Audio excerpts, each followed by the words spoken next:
Good evening and welcome to the LaRouche Organization Friday Symposium. I'm Diane Sayre, president of the LaRouche Organization.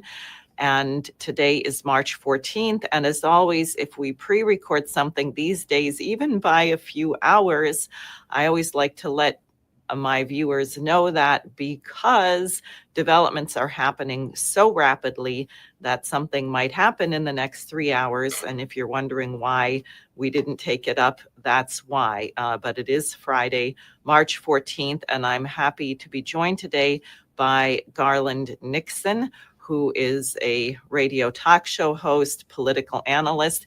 I'm not going to spend a long time with the briefing because he'll have a lot to say, as will I. And I will say in way of introduction that I am happy to have him join me because he is intelligent and has a good sense of humor, both traits which you need in these days. So welcome.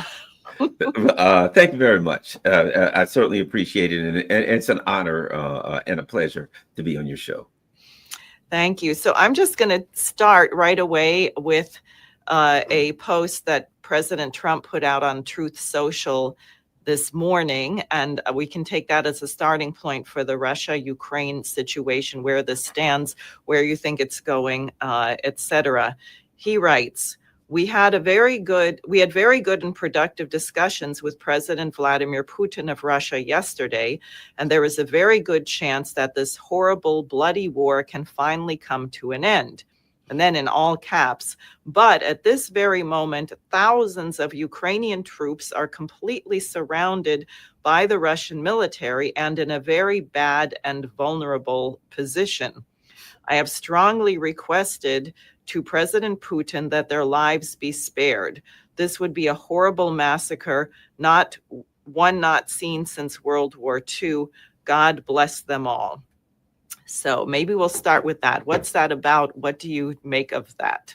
Well, it's interesting because I was discussing the plea for a ceasefire here before I heard any of this. And one of the things that I brought up jokingly, I said, well, I think it's kind of convenient that at a time when the Ukrainians are being, surrounded and their defenses in Kursk are collapsing, that all of a sudden they are all out for a 30-day ceasefire, which would be just enough time for them to get all of their people out. Okay, can we have a ceasefire? How long? Just long enough to get all of those troops that are surrounded out. And in fact, one of the things that President Putin brought up when he spoke about the request for a ceasefire was, and what would happen to those soldiers in Kursk that we've surrounded? Would they just be allowed to walk away? Would their arms be? Would they just drop their arms and surrender, etc.?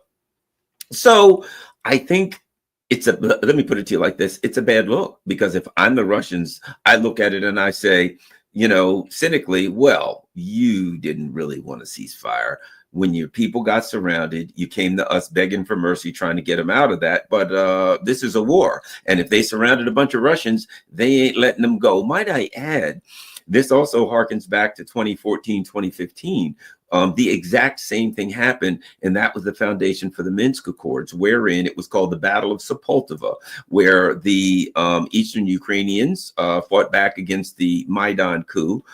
They fought against the Ukrainian military, which wasn't very strong. They had them surrounded at a town called Sepultava. I don't remember. It might have been up to 30,000 of them, at which time Angela Merkel flew to Moscow and did the exact same thing, made a plea for them, let's get a deal. And there was the Minsk Accords. That was the first Minsk Accords. There were further Minsk Accords, but that's exactly what happened before. And if I'm thinking, if I'm the Russians, I'm thinking, there's no lesson to be learned by getting kicked by the same mule twice. So the fact of the matter is, it's a bad look. And it really makes it appear as though there was not a genuine appeal for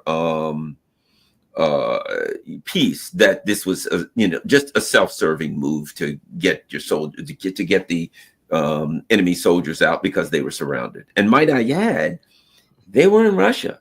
And they initially said, we're going to take some of Russia and we'll trade it back. And they committed atrocities. It is alleged that they've committed atrocities in Russia.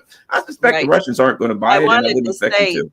On that, Nebenzia explicitly referenced a case that they found of 7 people tortured to death in a basement, which is what he was in his speech at the UN Security Council, I think 2 days ago, when that little pipsqueak from Estonia was here to make her case for the European Union, and he went through that. So, yeah, absolutely. And of course, we have Merkel and was it Francois Hollande who presided over the Minsk, and Petro Poroshenko.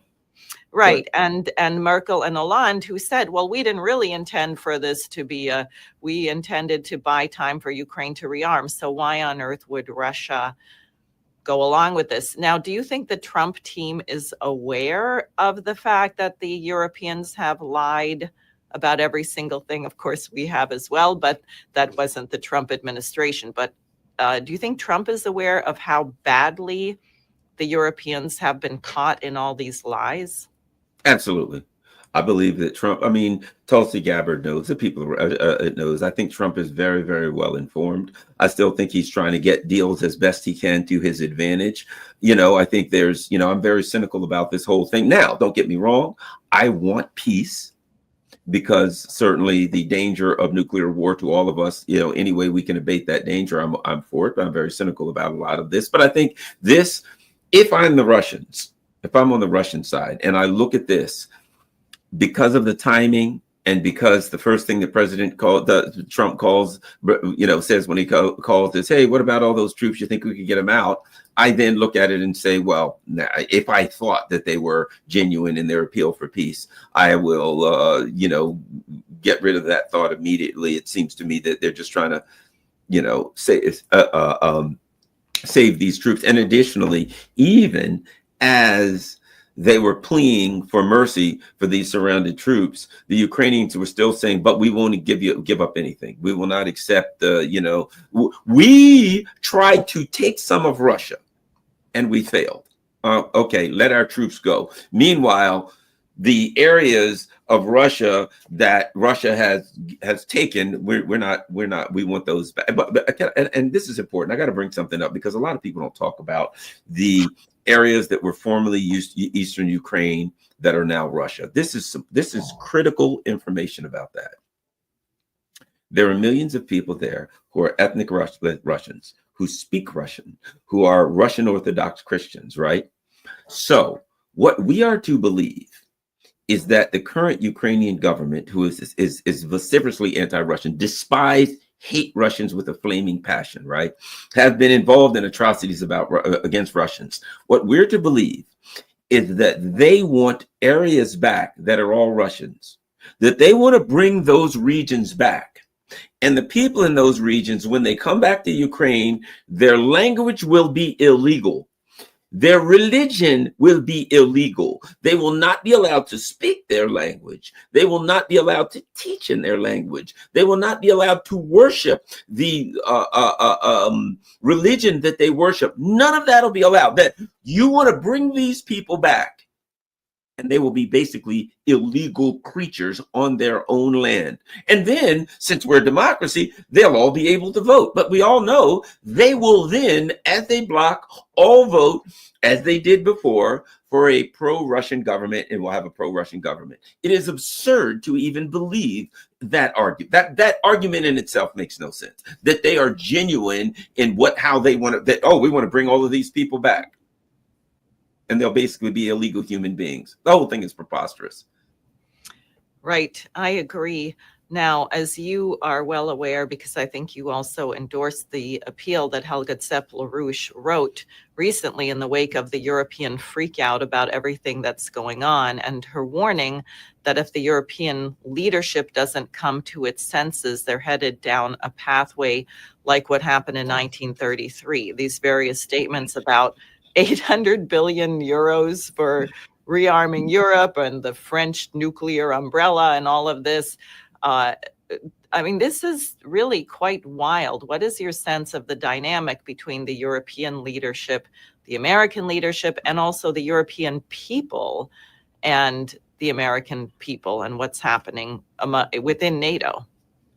I think that the Europeans' plan for rearmament is quite honestly preposterous. It is preposterous. Number one, I mean, I could go in so many levels, but just do a few. Number one, so they don't have the money. So they're saying we're going to spend 800 and some billion dollars, which we don't really have. We saw a year or so ago where the Germans said we're going to rearm and we're going to spend 300 billion euros, whatever it was. And within a few months, they were like, I guess we're not going to do it. Because as soon as they tried, they're like, we don't have the money. And as soon as we get it, we got to pay some of it out because it's a loan. And holy moly, the numbers don't work, right? So they're saying that, but let's just say for the sake of argument, they said, here's what we're going to do. We're going to cut all of our social programs, college, healthcare, all of those things. We're going to cut all of that stuff out so that we can now prepare for war with Russia. Well, they'd have a revolution on their hands because the people would go bananas. Number one. Number two, they don't have the industrial infrastructure to do it anyway. Even if they had the money, you know what I mean? You could give me right now on my 1.5 acre plot of land that I own, and I'm proud of it. It's mostly woods. But you could say, Garland, here's $100 billion and to build tanks.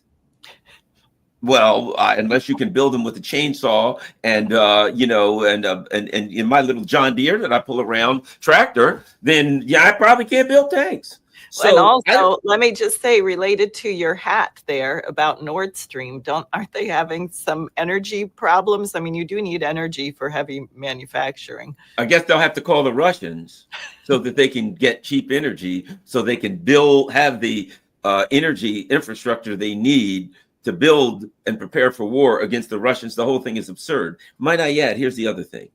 The neoliberal nature of the EU. Look at von der Leyen. She was caught with these, Pfizer gate with her. If you recall, a while back, a number of people in the EU were caught with Qatar with some big scandal where they were getting money. You probably recall that, right? So there is a fundamentally corrupt nature to the European Union. If $800 billion gets around that, that's like what's been going on in Kiev. When that money gets there, all of the criminals come in and they just all get a slice of the pie. You give $800 billion to Brussels and those corrupt criminals will steal 801 billion. You give them 800 billion, they'll steal all of it, and they'll try to find another billion to steal that isn't there. So the bottom line is, due to endemic corruption, due to the lack of industrial infrastructure, as we said, the lack of energy, they no longer have the infrastructure to support the industry. Might I add, here's another problem you need. You need people who know how to do this stuff. How long would it take you to train people to work in that industry? The whole thing is absurd. Now, don't get me wrong, if the $800 billion, it's going to be just like Kiev. If you get the money there, people will be happy to steal it. So if they're able to get the $800 billion or however much they get, the corrupt criminals will all get their hands in the pocket, and it'll end up in Cyprus and in Caribbean island banks, etc. So the Russians don't have to worry about the infrastructure for a military industrial complex suddenly appearing. Those criminals will steal every penny of it. So I guess in a way, that's the good news if you're Russians. Right. I think that's a little bit like the New York elections and the 8-to-1 ratio on matching funds, frankly.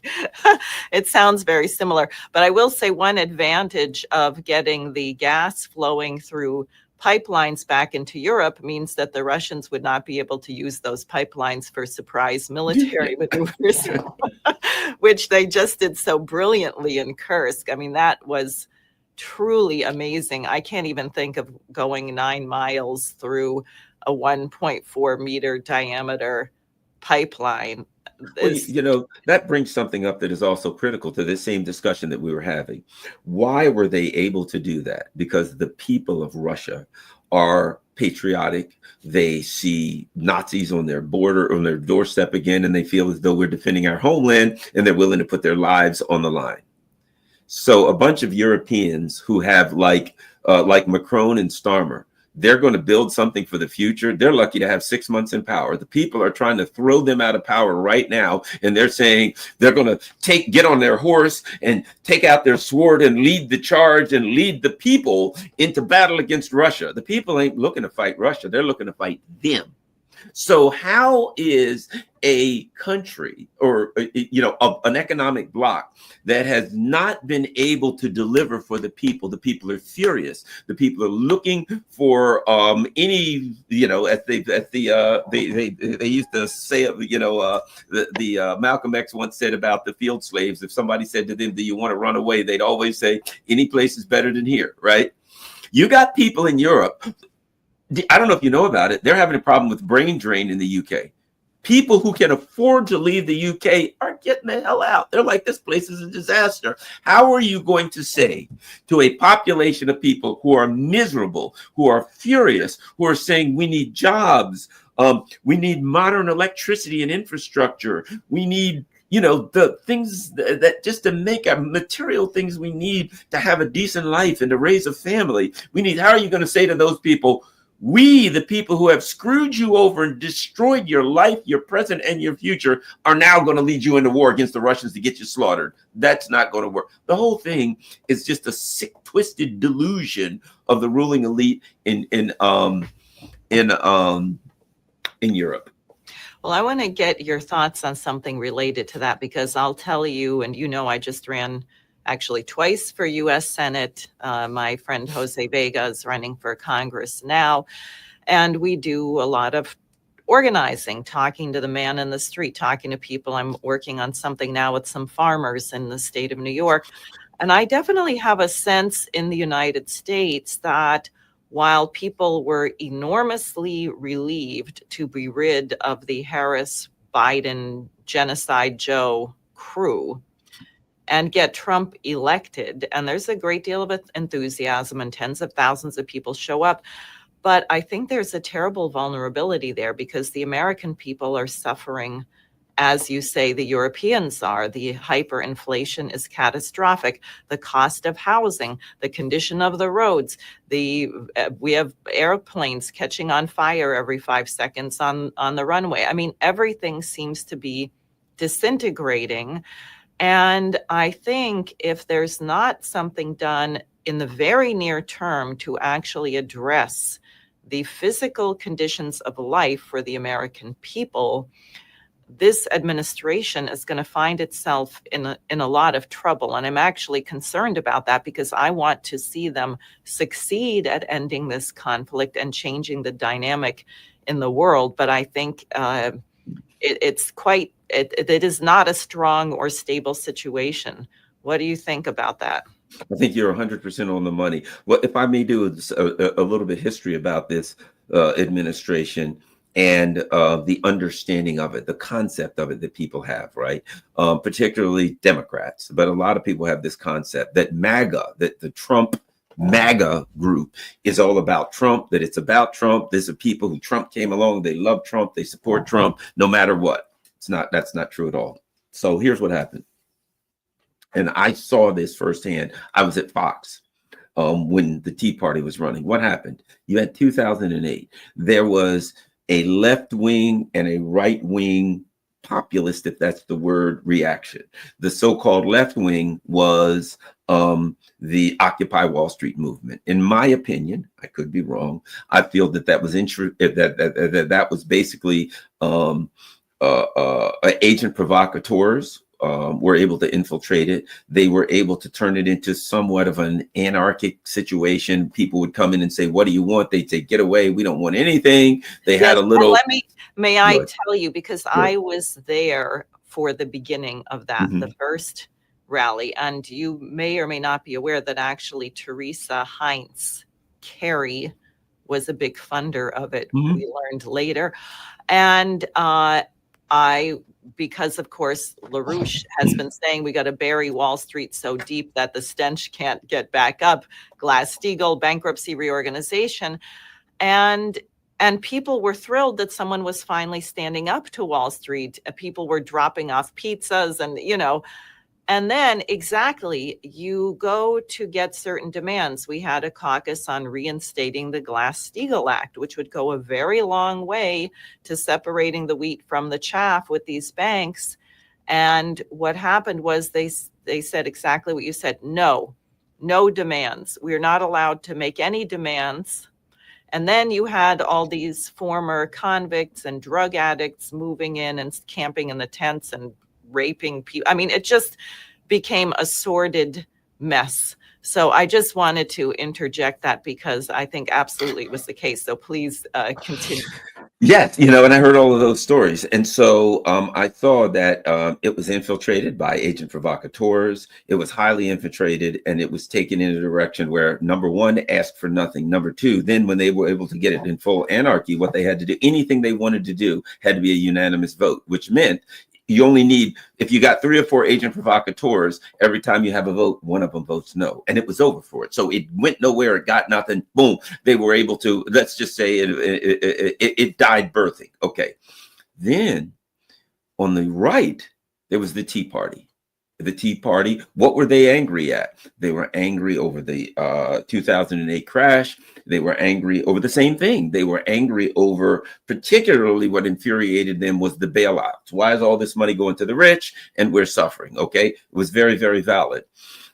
They voted a bunch of Tea Party people in 2010. And of course, they just got in Congress and filled their filthy, stinking pockets and did what people do when they get to Congress. So they were furious. They were wandering around aimlessly in the wilderness. And along comes Donald Trump, who is a good entertainer. And he sees that. He takes it by the helm. He gives them the rhetoric that they want. And boom, MAGA is born. MAGA is nothing but the Tea Party. And Donald Trump did not form MAGA. Donald Trump took the Tea Party and he renamed it. He gave it a new name. He gave it a hot new name, Make America Great Again. He took ownership of that name. He went with red hats, with MAGA, sounds good, all that kind of stuff. Donald Trump was able to take the Tea Party and turn it into something that worked on television, that worked with rhetoric, that worked with slogans, all the things you need, and it blew up. MAGA blew up. It's cool to be MAGA if you're on the right. They gave people a group to belong to. So for Trump, he took that, he's able to do that. But keep in mind something, they were there before Trump and they had an agenda before Trump, and Trump's not down with that agenda, in my opinion, to a large extent. He's still a member of the ruling elite. So now what Trump's starting to run into a bit is they're the Tea Party. And he did, and I think Trump felt, when I come in this time, I can do whatever I want. And he brings in the richest man in the world, and off they go to do their stuff. I mean, if you look at, you have to be suspicious about Peter Thiel, the whole PayPal mafia. You have to be very, very suspicious and keep your keep your eyes and ears open about Musk and Thiel and the South Africa PayPal mafia people. It's not absurd to have some concerns about that and some suspicions about that, right? Because regardless of what Trump wants, regardless of what his MAGA base wants, these people are very, very powerful and very, very treacherous. And there will be some contradictions there. Anyway, so now those of us who have concerns, first of all, we want peace. Number one, we almost all got nuked. We might be out of the woods, but we ain't out of the woods yet. So we have to be, first of all, concerned with, first things first, we got to get the peace. And then we can work on the other things. And so I think the concern now is, in my opinion, the Trump administration, for whatever reason, we can talk about that. Did they want to go after China? That's a possibility, whatever the case may be, but maybe even a likelihood. But they want out of the Ukraine conflict. But something is becoming obvious, but they don't know how to do it. They want out, but they really don't know how to do it. And they're really floundering. And the truth is, maybe Trump should have listened to Steve Bannon when Steve Bannon said, just walk away right off immediately. I don't know. But I think, so in a nutshell, I think that's where we are now. The Trump administration wants out, but they don't know how to get out. And they're stumbling now. And now we've gone from they're on a move to, I think they've made a really, really bad move here. It went from, we're going to ask for a ceasefire. Okay. and there's a ceasefire that the Russians won't take. And everybody's like, oh, it's a trap. The Russians did a great job. They took the ceasefire and they said, you know what? It's a great idea, ceasefire. We're all for that. But we need to talk about it a little bit here. Take that back and let's work on some things. Because what you have now is a dynamic where you have negotiations going on. You've handed them something. They've handed you back. That means you got to touch it up and hand it back to them. That's negotiations. Perfect. Excellent, beautiful job by the Russians, right? And right. Whoever was evil trying to trap them, their trap has failed. Okay. And then Donald Trump made a dramatic mistake in allowing someone to convince him and say to the Russians, what about those people you have surrounded? Because that blew a lot of stuff out of the water. If I'm the Russians, I now look at it and I suspect maybe that's what this whole thing was about. Maybe you're just going along here and you just sent me something because I just trapped all of these Ukrainians because I was successful in a military operation and now you're trying to get them out of it. Well, I don't know how much you know about the Russians. It ain't going to work. You know what I mean? Historically speaking, they kind of surround the enemy and annihilate them. That ain't working. That is not the Russian way of warfare. So, but I think this was a miscalculation by the Trump administration. And I suspect that it wasn't Donald Trump, because Donald Trump doesn't give a crap about Ukraine. He wants that. I suspect that Donald Trump wanted to talk to Vladimir Putin about this, and that some nefarious entity around Donald Trump said, well, while you're talking to him, you think you could ask him about those troops in Ukraine? And in doing that, it blew the rest of it out of the water. It was a very, very poor strategic move. And I don't think it was his move. I think somebody, again, I'm just speculating, asked him to throw that in there. And then that becomes the entire topic. And that becomes everybody looking at it saying, yeah, so that's what it was really about. Bad move. Well, that's my thoughts. Yeah, I think that Trump definitely wants peace. Mm-hmm. I think he doesn't know how. I think part of the problem is that the United States has so lost its identity. I mean, if you go back and look at what John Quincy Adams said in that 4th of July speech in 1825, I think that might be the year, his 4th of July speech, where he says for 42 years, or how many, we have not invaded another country.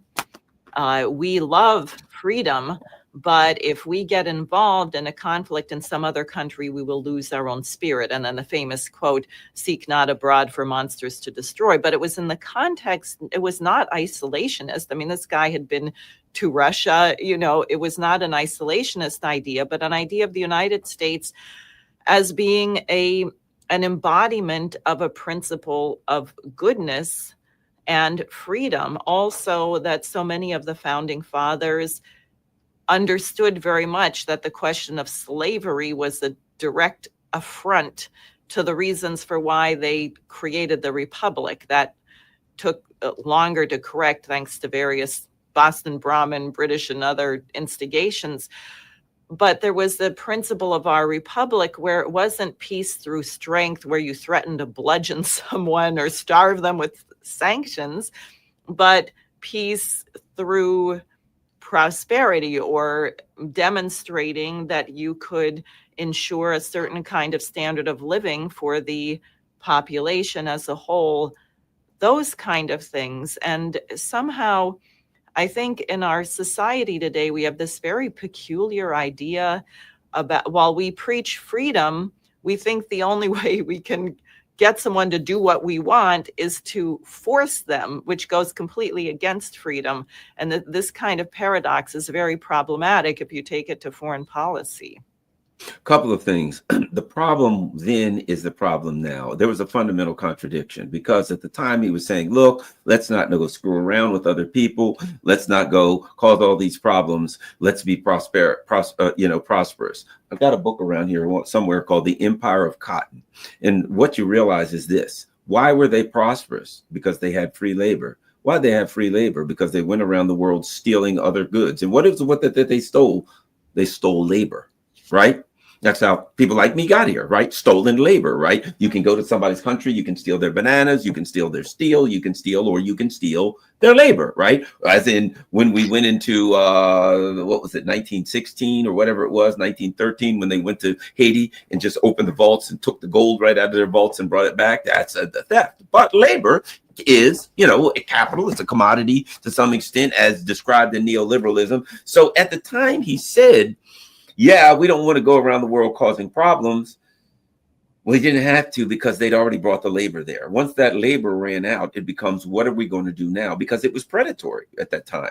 So now the problem we have is an economy that has been predatory. You know what I mean? That too often wasn't based on, let's do the things that we can do to build our economy up here at home. Things that you and I talk about. Let's build our industry. Let's build our economy. Let's do things here at home. Instead, it was, nobody asked, why is it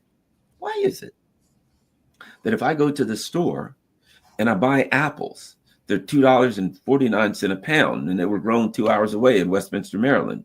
But if I buy bananas that were 3,000 miles away, they're 39 cents a pound. Because we are predatory on the country that's selling the bananas, right? Those are the kind of discussions we have to have. And that is, our economy has a fundamental contradiction that pushes back against peace. But here's the issue. The things that you and I talk about are a domestic economy. Our economy doesn't have to be predatory, but it is, right? And so it's getting away.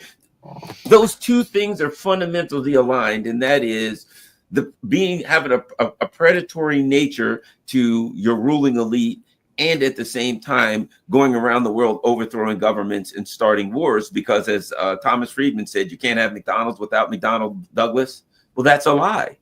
You can. That's what we're saying. People like you and I are saying that's a lie. The fact that you're saying we cannot have a strong economy without overthrowing governments and stealing their stuff isn't true. And I think that's what we've got to convince people of, and that's what we've got to get people behind. Right. Well, if I may be so bold as to disagree with you on this point, sure. I think the slavery and the cotton and tobacco actually made us very poor and very weak. And Frederick Douglass describes this actually when he escapes and he goes to the North. And he says, I had believed that the reason why the slave owners were comfortable and prosperous in the South was because they were relying on slave labor and they had all of us waiting on them hand and foot. Then I get to the North where they don't have slaves, but they have machines. And these things are able to, and indoor plumbing, and people don't have to carry the water back and forth and this and that. And he said, I realized the whole thing was a lie, that actually relying on human labor was a way of ensuring a certain kind of backwardness, which I would say is also why the British were so interested in supporting the slave owners and the Confederacy to overthrow the direction which Alexander Hamilton, who, as you know, was a vehement opponent of slavery, as was Franklin and Quincy Adams and everyone, of those people, that circle, Gouverneur Morris, Hamilton, etc., which is that somehow you have to create a system of credit which creates the conditions where a discovery by an individual allows you to transform the standard of living of the population as a whole, and certain internal improvements in canal building or railroads or electricity actually changes the relationship between your population and nature. And I think this is why the British in particular, because these, I forget now the word, predatory systems, they actually cause the whole human economy to collapse at a certain point. They are a self-collapsing, self-defeating system, unless, of course, you can keep expanding what you're looting.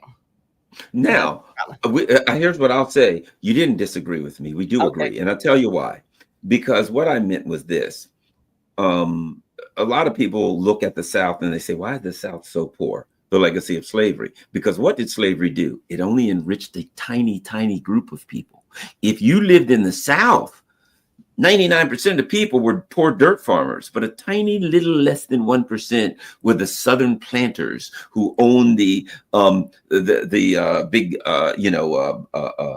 farms with the slaves and all that kind of stuff. So what slavery did was it enriched a tiny, tiny group of people. But if you're a farmer in the South, because of these big slave plantations, the price of crops were driven down, which meant you couldn't make a good living. So you were going to be impoverished. So it impoverished the masses and made money for a tiny group of people. Meanwhile, here's what's interesting. When Harriet Beecher Stowe wrote Uncle Tom's Cabin, the slave class got furious. They said, we don't like that. We're very angry at the Northerners. How dare they say this? Why? And of course, they said, we take care of our poor little childlike slaves. God has told us we have to take care of them because they can't take care of themselves. Yeah, it was a self-serving lie. But what did they do? They then paid for a number of books to be written to push back against Uncle Tom's Cabin. And one of them was called The Northern Planter's Bride. And The Northern Planter's Bride was interesting because it was an attack on the industrial revolution, on the industrial North. And it was correct. And what did they say? Well, you think we treat our slaves bad? Your employees are white. They're white people. And look what you do to them. And they went, the company store, they're dangerous. Their hands are getting cut off by looms. Their hair is getting yanked into this, heads pulled off, murdered, burned off. And they launched a valid argument. Now, it notwithstanding that they still had brutal slavery and they were only enriching a tiny amount of people. But the truth was, it was, okay, there are different degrees of mistreatment of labor, right? The furthest degree being slavery. Okay, they have no rights and they're considered animals. The next degree up from that is you're working in a factory and your life's a living hell and you have child labor and you work, 90 hours a week. Okay. You're not as bad as slaves, but you're not all that far up from them. Right. And I think one of the things that you and I talk about is neither one of those are a valid option for the masses. We need a system where the masses of people can have a decent, life and provide for their families, et cetera. So we're not disagreeing per se. We're still recognizing that you need a system that provides for the material needs of the masses of people, and that what was going on there, be it the industrial North and the infamous company store, or the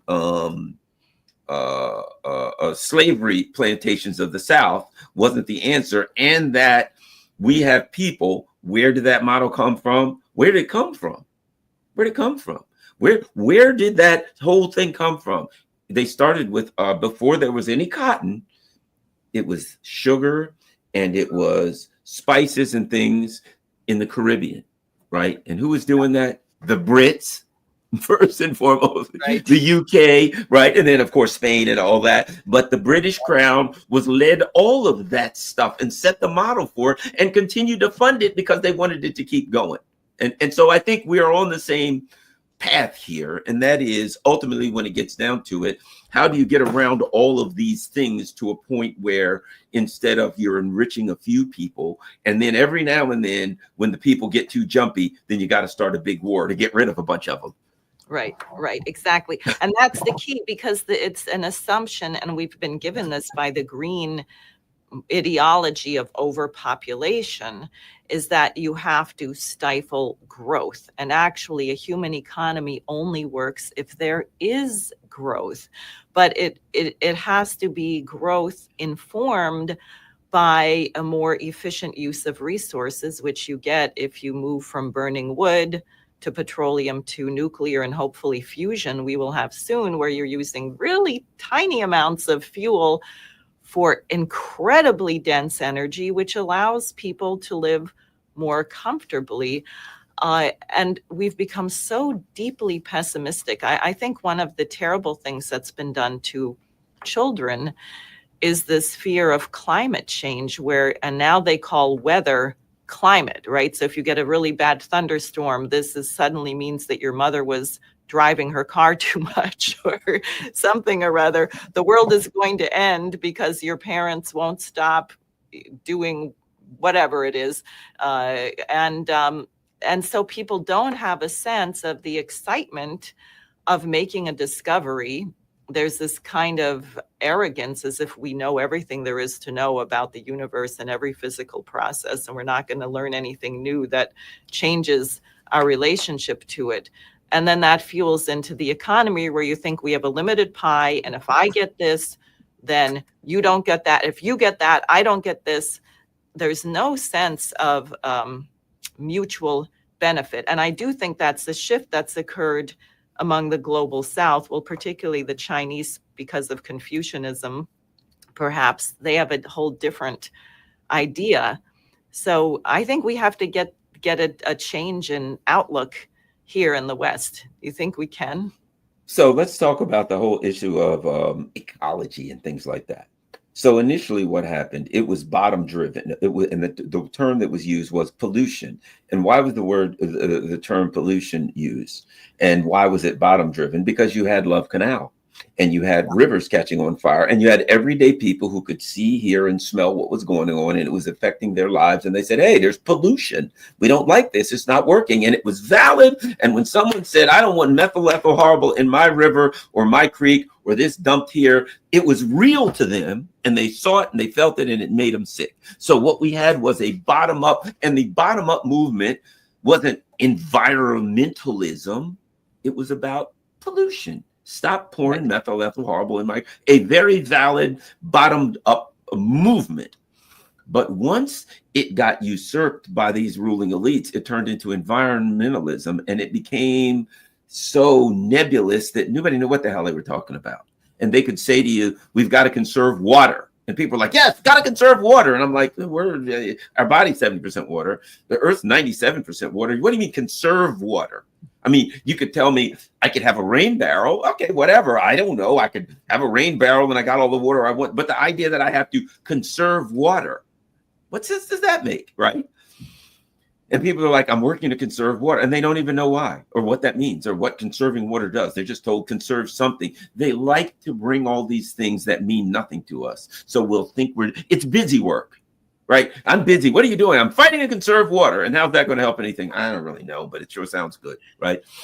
And so that's what happens. Meanwhile, they say to you, look, you've got to say, and this is what happens if you are an environmentalist, as it is, or whatever term you want to use, and you're really concerned about the environment and that's your life work, and you don't want methyl ethyl horrible poured into your creek. The worst thing that has ever happened to environmentalists is the ruling elite getting their hands on this crap and coming out with these words like Green New Deal and stuff like that. Why? Because they come up with things like this. Well, let's see. Elon Musk or whoever that owns this company that makes some green so-called stuff, right? We're going to give them tax credits and carbon credits, and they can trade them and make and so basically they give like Elon Musk like carbon credits, and he like sells them for billions of dollars. That has no material effect on the economy. I mean, on the environment, none whatsoever. It's like asset-backed securities and derivatives. It's black magic. It's something that you made up. Carbon, yes, we're giving him carbon credits. That's going to help the economy. How does the economy know that you've given him carbon credits? He just made $1.5 billion because you came up with something new, because derivatives and asset-backed securities were kind of running out. So you had to make something up, and hey, carbon credit sounds good because it sounds green. It's a great, so what we ran into is just more neoliberal ways to come up with terms for them to fill their filthy, stinking pockets. And what's even worse is this. And the true people who are concerned with pollution now, nobody believes them. They're discrediting the people who are really concerned with methyl ethyl horrible being poured in their creek. And when somebody actually comes up and says, hey, I need a government agency that will come out here. I used to do this. I used to work with, believe it or not, I was an investigator for the state of Maryland for the Attorney General's office. And you know what I investigated back then in the 1980s? when somebody came out and they poured a bunch of barrels of bad stuff out there, I would do an investigation to figure out who poured those actual physical barrels of some kind of a horrible chemical into a bad place and go back into, you know, somebody's community or the woods and go back and charge this person with a crime. That's real environmentalism. They actually poured something bad in a place where it shouldn't be. Okay. That was real environmentalism. Now it's nebulous stuff. And now when the environmental agency says, we need investigators like Garland to go do that, you know what they say? That's just a bunch of green crap. We're not wasting our money on that. Cut it all out. So now we don't have the people to actually investigate the real stuff that needs to be investigated because they have so discredited everything. Environmentalism with this carbon credits that, and that's the worst thing. It's like racism. They come up with something like DEI. And I'm like, what does that mean? You know what it means? It means that when you go see a chewing gum commercial, there'll be one black person, one gay person, one white person, one Asian person, one this, one Muslim, that every stinking chewing gum commercial is going to look like a Benetton ad. That's what DEI means. But what happens? People look at equal employment, EEOC laws, and they say, that's just DEI, and let's get rid of all of it.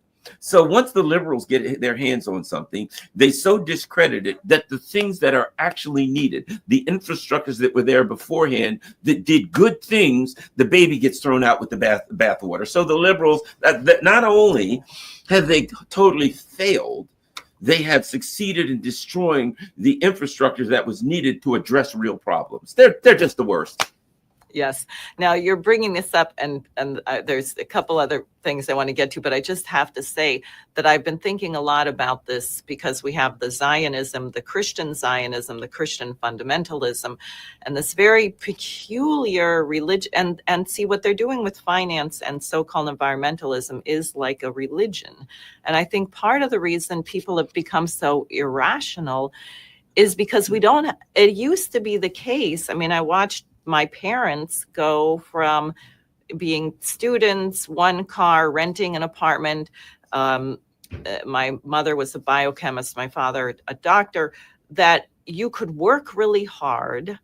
And if you were in a company, you get a higher and higher level position, that your actual standard of living had a relationship to how hard you worked, how much you applied yourself. Now, the people who work the very hardest are paid nothing. They're like home health aides or people who work in group homes or people who drive. I mean, people are paid really a pittance for doing the most backbreaking and also it requires thought to take care of other people, right? This is a tough job. They get paid nothing. And then people like what you're saying, the carbon swaps, oh, poof, out of thin air, we're making $1 billion. And then somehow this transfers to a religious belief that God is also irrational. And if I just pray these magic words and I know that I'm going to be saved, there's no sense of justice, of truth. I think this has kind of been a terrible situation. It's put people in a terrible frame of mind. Yeah, and that it has resulted now, I'm glad to say, one of the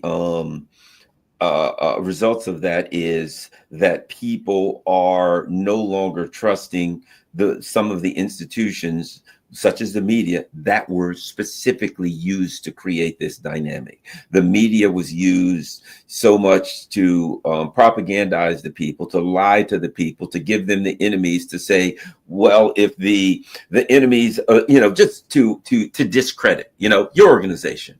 The only thing I knew about them, they're a bunch of crazy people. That's what I was told. And I was like, well, what do they think? You don't even need to know that. They're just nuts. You're branded as a bunch of crazy people. I don't need to know anything about you. And they decide tomorrow, the system could decide that I was nuts. RFK Jr., he's a madman. He's crazy. He's insane. And I was like, well, they used to say he was kind of like an environmental hero that was suing corporations.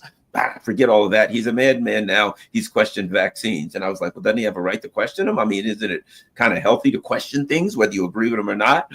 So what do? They create a system where he's a situation where propaganda through the media says this person's discredited, this organization is discredited, the ruling elite doesn't like them. Well, the good thing about it is people are materially, it's not working for people. You know what I mean? The truth is this: they're listening, they're agreeing, but they're seeing the results in their everyday life aren't working for them. And so now they're going to alternative media, people such as your show, people such as this, other organizations, and they're starting to listen, saying, well, what are you guys saying? Because I've been listening to these legacy media organizations and institutions, and they've been telling me that they were right. But the end result is my life is getting worse. So I want to listen to other people. So I think the good thing that's happening is people are opening their ears to alternative groups, alternative options, alternative news sources and information sources. Yes. So I think somehow we have to take this really complicated situation. I think that people who do want peace, and people like President Trump, who's operating, one, he's battling some of his own wrong assumptions about things. And then you have this neocon offensive, the British doing everything they can with the Europeans to undermine it.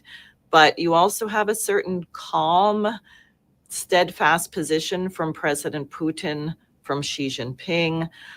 And I am optimistic that this Ukraine-Russia situation is going to somehow be resolved. I think the only way it becomes durable, and that we also could have any hope of getting a reasonable, non-murderous situation in Southwest Asia, which we didn't talk about today, is that we have to recognize that we're operating in a different dynamic. I mean, you cannot simply say that the 6 billion plus, or I don't know how many billions of people now are in nations represented by the BRICS and Belt and Road, because it's growing every day.